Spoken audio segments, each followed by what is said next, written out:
Cobra Kai is back after a long wait with only 5 episodes, as the season is actually divided into 3 short parts. Yep, another day, another Netflix invention to bring in more viewers. Now, just like the season itself, the fans are divided too. Some love the new episodes, pointing out improved cinematography and great choreographies, but some others think the plot did not move forward for certain characters and that the same things are happening over and over again. But there's one thing in common for both parties: they all wait for the second part impatiently. Let's talk about when the second and also the third part of Cobra Kai Season 6 are coming out on Netflix, and some theories as well, which include the crazy idea that John Kreese might have killed Tori's mom. But before we do that, let's have a little chat about part 1. When the show kicked off as a YouTube original back in 2018 and then moved to Netflix after gaining huge popularity, the best thing about it was Johnny Lawrence, this middle-aged man who was down on his luck, who was stuck in the 80s without even basic tech skills. And when he went back to what he knew best, we all loved watching all the shenanigans between him and his rival Daniel, as well as the rivalry between their students. Johnny's old sensei John Kreese and Daniel's old nemesis Terry Silver made things pretty heated too. But the show has always been at its best when Johnny is just being himself, this ridiculous but pretty much lovable and actually adorable guy. The remaining cast has also been great, but Johnny has been the cornerstone of the show, so when part 1 kept focusing so much on the conflict between Johnny and Daniel, it became a little tiring. Don't get me wrong, the conflict between the two has always been pretty fun to watch, but how long can it go on before it becomes repetitive? I have to admit, it did become a little annoying to watch them have the same arguments over and over again. Yes, the villains were introduced to make the story less repetitive, but the core of the story still relied on the conflict between these two, yet peace was established just to be broken later, and it was a never-ending cycle. Despite all of that, I still believe the communication between characters has improved in this season. I like that Johnny and Daniel tried to talk things out instead of having a physical fight.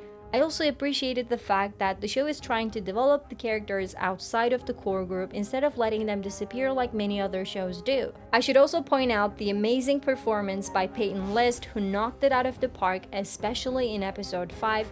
I think she had the best performance in that episode, if not the entire season. What got me most excited in part 1 was the fight choreography. The fight between Johnny and Barnes, as well as the one between Robbie and Miguel, was incredible. I felt like the fight choreography was greatly improved, quite possibly the best in the entire show. Do you agree? One thing that was a little underwhelming was the venue for the final tournament. Was that really the place where it would all take place? It seemed like it was smaller than all the previous venues so far. I kinda expected it to be bigger in scale, considering all these other countries are competing too. Maybe this was just an introduction and the teams will enter a bigger arena for the main competition. Let's hope so.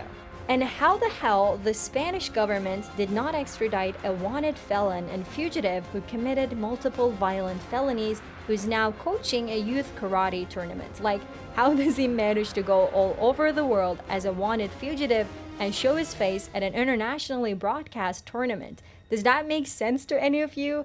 I know it's irrelevant to the plot, but still, I cannot help but think about it. So, when are parts 2 and 3 coming out? Part 2 was initially slated for November 28, but Netflix made a surprise change. It will actually be out on November 15. Yes, 4-month wait in between parts, which is, do I need to say, ridiculous?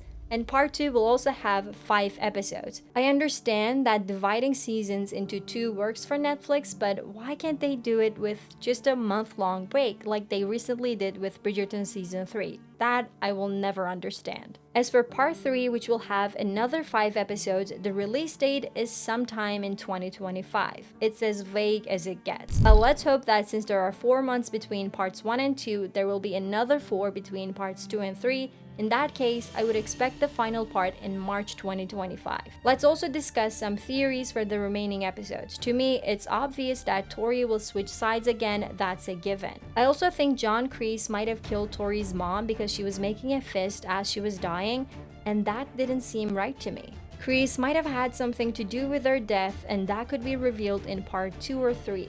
Do you think that's too dark for the show? If they go this route, that would mean there's no possible redemption for Kreese. If it turns out he killed Tori's mom, then he's way past redemption.